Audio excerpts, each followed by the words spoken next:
Olá, meus irmãos, irmãs, amigos e alunos no canal Teologia Didática. Eu sou o pastor Eliezer Carvalho e você está no curso livre e gratuito de Teologia, aqui no canal Teologia Didática. Se você é novo por aqui, dê um like, se inscreva. Você chame o máximo possível de amigos seus para também se inscreverem no canal. Porque estando inscritos no canal, estarão inscritos também no curso livre e gratuito de Teologia e demais cursos que estão aí disponíveis no canal Teologia Didática. Se você quiser, peça um material didático em PDF dessa matéria que você está estudando ou quaisquer outras matérias que você encontrar aqui no canal. Você pode solicitar um material em PDF para a gente. Nós vamos enviar num custo de apenas R$10. R$10 quaisquer matérias que você encontrar aí no canal. Existem diversas, dezenas de matérias e centenas de videoaulas já contém aqui no canal Teologia Didática. O que você quiser, peça pra gente, apenas R$10. Você envia um Pix pra gente e nós enviamos imediatamente no seu WhatsApp o material didático em PDF. Você pode compilar, você pode apostilar para futuras pesquisas da matéria, tá bom?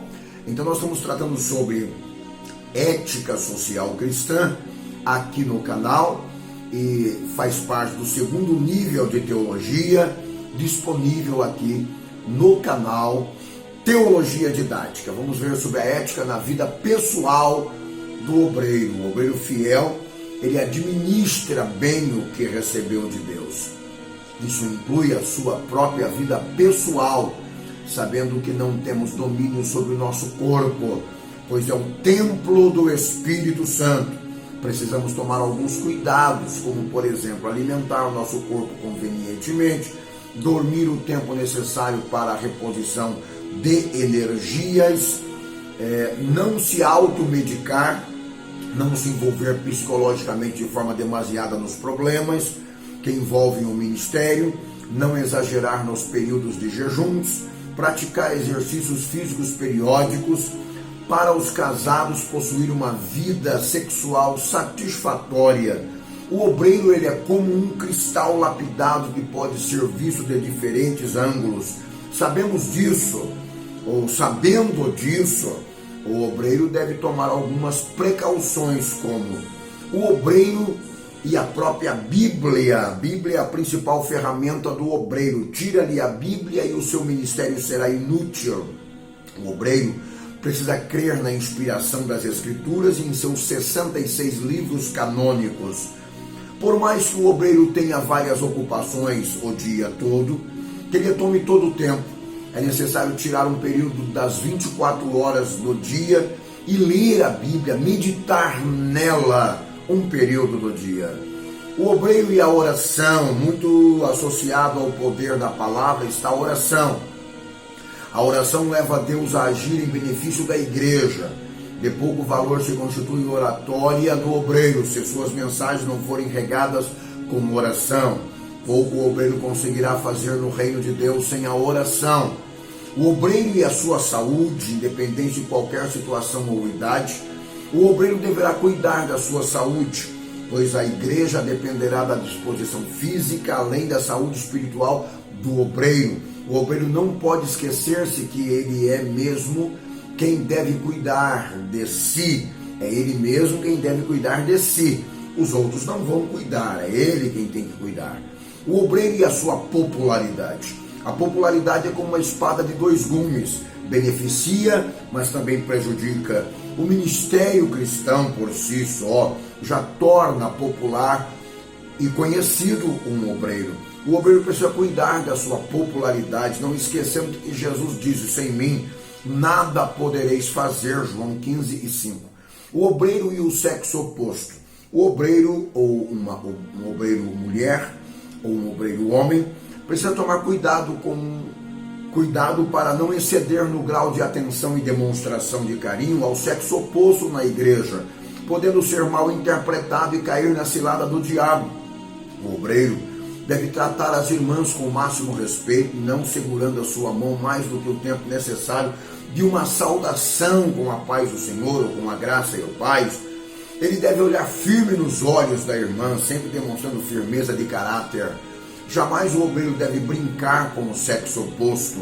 O mesmo deve acontecer quando o obreiro for mulher, ou seja, tanto homem quanto mulher não deve ter nenhum tipo de exageros na demonstração de carinho. O obreiro e o perigo da autossuficiência. O obreiro, o maior perigo e o que mais faz obreiros caírem na cilada do diabo é a sua autossuficiência. Obreiros que acham que possuem uma super proteção, que chegam ao ápice do sucesso ministerial e acham que nada pode lhes atingir. Obreiros que criticam os outros que passaram antes dele na congregação. Obreiros que fazem promessa que acontecerá prodígios em um mês na igreja, que precisam de 10, os outros precisaram de 10 anos na sua gestão para fazer, ele fará com um mês. O obreiro sincero e humilde cedo descobrirá que realizar a obra de Deus e fazê-la prosperar é uma tarefa muito difícil na face da terra. Por mais insignificante que pareça o trabalho a ser realizado, sempre dependerá da presença do Espírito Santo. Caso contrário, o fracasso é certo. O obreiro e o seu temperamento. Todo obreiro é conhecido pelo seu temperamento, pois é parte inseparável de seu caráter. O obreiro sábio logo procura conhecer intimamente o seu próprio temperamento, a fim de procurar controlá-lo com o auxílio do Espírito Santo. O obreiro não pode dizer tudo o que quer, para não ouvir tudo o que não quer. O obreiro precisa aprender a diferença de fraqueza e má educação, de autoridade com arrogância, de otimismo com prepotência. O obreiro e a sua família. O obreiro não terá autoridade na igreja caso não tenha autoridade na sua própria casa. A esposa do obreiro deve ser mulher que prime por limpeza, higiene, que veste decentemente e aparentemente, que não abuse no uso de joias, que prime pela beleza espiritual, claro, não abandonando também a beleza exterior, que ame o seu marido, que cuide bem dos seus filhos. O obreiro deve amar a sua esposa, viver para ela, além de viver também para o seu ministério. O obreiro deve lembrar-se todos os dias que casou com a esposa e não com a igreja. O obreiro deve lembrar que o que a esposa precisa é de marido. Ela precisa de afeto, de carinho, de presença dele dentro de casa, de amizade, compreensão. Nos dias das tensões nervosas, ela precisa de romantismo e também de paixão. Muitos maridos acham que as esposas se contentam apenas com os filhos que ambos tiveram e nada mais. O obreiro que assim pensa está redondamente enganado e terá uma vida frustrada, porque está frustrando o dia a dia da sua esposa. É importante que o obreiro saiba que ele casou com uma mulher em primeiro lugar, em segundo casou com um ministério. O obreiro e o gabinete pastoral, assim como o médico possui um consultório para medicar, um advogado possui um escritório para advogar, um pastor possui um gabinete para pastorear. É indispensável que o pastor possua um gabinete pastoral, onde poderá atender o rebanho necessitado de conselhos. Há aqueles que se opõem ao uso do gabinete pastoral. Os que assim procedem não dão o devido valor às conversas particulares, que muito ajudam nas resoluções dos problemas do dia a dia das pessoas. O gabinete pastoral existe para devidos fins. Primeiro, atendimento aos obreiros, pequenas reuniões.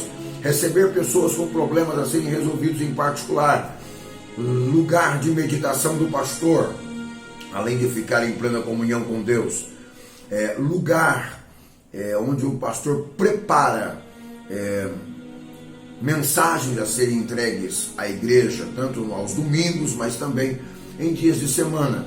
Lugar onde o pastor prepara estratégias missionárias e administrativas para a igreja. lugar onde o pastor prepara materiais didáticos para os obreiros e os membros, lugar onde o pastor prepara materiais de células para o dia a dia da semana. Quer encontrar um pastor durante o dia? Vá ao seu gabinete pastoral e não à sua casa. Perigos do uso do gabinete pastoral. Se o pastor deixar as atividades obrigatórias como visitação nos lares, santa ceia para os enfermos, visitação aos doentes e órfãos e viúvas, assumindo uma postura de ficar apenas no gabinete pastoral, então é um mau uso do gabinete. Aconselhamento pastoral ao sexo oposto sem a presença da esposa do pastor ou de um acompanhante para estar como aconselhado. O aconselhamento ao sexo oposto de portas fechadas, sem a presença da esposa do pastor ou de um acompanhante. Isso é um erro terrível. Primeiro, o gabinete do pastor deve estar sempre com as portas abertas. Fechar as portas apenas se a esposa do pastor estiver com ele no aconselhamento. O obreiro e a ética no púlpito. Todas as organizações do mundo possuem um púlpito, ou seja, um lugar alto. Só quem pode ocupar tal lugar é uma pessoa capaz.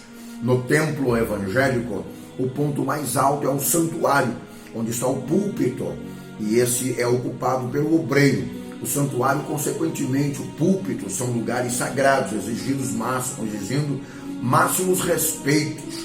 É impossível que um obreiro use o púlpito para contar piadas, mesmo que são chamadas as piadas santas, para o povo dar risada. O obreiro não foi chamado por Deus para ser engraçado. O obreiro foi chamado por Deus para ser cheio da graça. O obreiro é um dom para a igreja, um presente para a igreja. Portanto, espera-se que ele maneje bem a palavra da verdade, que ele ensine com esmero, que ele ensine com reverência, que ele tenha a Bíblia como fonte do seu ensino, que ele não seja hipócrita, dizendo ao povo que ele não faz. Ele deve ensinar à igreja a doutrina da salvação, da justificação, da regeneração, do batismo nas águas, da Trindade, do Pentecostes, do batismo do Espírito Santo, da santificação individual. E a ética no culto? Deus é santo e digno de reverência e honra. Portanto, não podemos oferecer-lhe qualquer coisa. O culto cristão é o encontro da criatura com o Criador, onde a criatura precisa encobrir o rosto e tirar as sandálias dos pés quando está diante dele. Eclesiastes 5:1. Ao sair da casa para ir ao culto e adoração, a pessoa deve fazer todo o trajeto orando. Ao chegar no ambiente da adoração, a pessoa deve dobrar os joelhos como um sinal de reconhecimento da soberania de Deus. Durante o processo da adoração, não conversar com o vizinho do lado em hipótese alguma, muito menos sair do culto para resolver problemas, e muito menos para atender celular. Os pais deverão manter os seus filhos perto de si, a fim de que façam silêncio durante o culto. É totalmente antiético sair antes da bênção apostólica. O sucesso da realização de um culto e adoração a Deus depende da reverência, devoção dispensada a Deus. Como então melhorar o culto de adoração? É sempre possível melhorar um culto de adoração a Deus. Portanto, segue algumas considerações. Coloque a igreja em regime de oração, pois todos andando de joelhos andaremos mais depressa para o céu. Estimule a igreja a não apenas cantar, e sim louvar a Deus. Estimule a igreja a dar primazia para a palavra de Deus, dar espaço para os dons espirituais, para a produção do fruto do Espírito. Faça tabelas de jejuns semanais, um grupo de pessoas por dia. Estabeleça métodos, tenha propósitos, melhore a liturgia da igreja, modernize sem mundanizar. O sucesso ou insucesso do culto cristão depende exclusivamente de quem está conduzindo. Se o culto estiver sendo conduzido pela direção sábia do Espírito Santo, a igreja será dirigida às verdadeiras, verdejantes pastagens. Nós, obreiros, seríamos hipócritas se não admitíssemos que há alguns cultos que dirigimos ou participamos que mais parecem funerais. Os cânticos não possuem vida, não transmitem emoções. Os testemunhos são verdadeiros testemunhos e a mensagem dá desgosto de ouvir, pois o pregador não se preparou para entregá-la. As ovelhas esperam verdes pastagens, águas cristalinas, pois foi isso que Jesus prometeu às ovelhas. Para melhorar o nível do culto de adoração a Deus, é necessário o obreiro coloque a igreja em oração, jejum e consagração. É necessário que a igreja louve no lugar de cantar, adore com reverência. O incentivo ao ministério de adoração da igreja dinamiza mais o culto de adoração para que a igreja venha adorar. A igreja precisa urgentemente conhecer e aplicar no dia a dia a ética cristã, princípios estabelecidos por Deus e incluso nas Escrituras para melhorar nosso relacionamento com Ele e com a sociedade em que vivemos. Eu sou o pastor Eliezer Carvalho, você está no curso livre gratuito de teologia e a matéria ética social cristã. Até a próxima oportunidade, se Deus assim nos permitir. Shalom Adonai.